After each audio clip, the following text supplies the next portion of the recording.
Well, I'm at a different nursery right now. I'm at Garland Nursery, and it's down near between Corvallis and Albany. And I'm with Karen. And Karen, you have a great subject today. We're talking about bamboo, and I think that a lot of people just get very confused about bamboo. But let's start with culture. Like, what kind of conditions can we grow them in? Well, they're really easy to grow.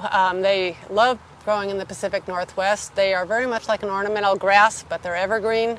They prefer to have half a day to a full day of sun for the running bamboos, and a lot of the clumping ones prefer a little bit of afternoon shade.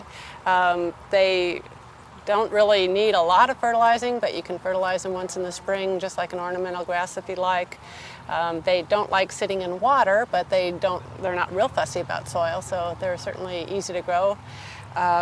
The clumpers, if you're trying to get them to grow faster, you could improve the soil. If you want to slow down a runner, you could put it in horrible clay soil and it might slow down a little bit. Well, I have a friend that had a stand of golden bamboo. In 25 years, it pretty much stayed because she never watered it once it was established and never fertilized it. And it was just beautiful. Yeah, it's a very tough plant. They do great here. Yeah, they are so beautiful. So maybe you can go over some of the different varieties. And so if we do have a runner, what can we do other than kind of starving it? Well, basically, if it's a running bamboo, if you have a lot of land, you can let it make a large clump. If you are in restricted spaces, there are barriers that you can put down, though they are fairly deep, and you need to rent a ditch witch to do the ditch and push that barrier in.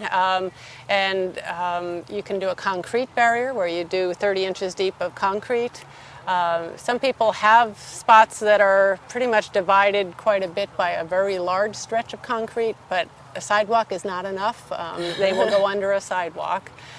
So barriers are one method. Another method would be to do a trench around the clump, fill it with sand, and then every year just cut off any shoots that come out into that. But that does require maintenance. Yeah, that and sounds a lot of people forget to do that. Yeah, it sounds easier though than digging down 3 feet. It does, yeah, and that is definitely a doable way, and that's how they do it a lot in Japan. So that is done very often that way.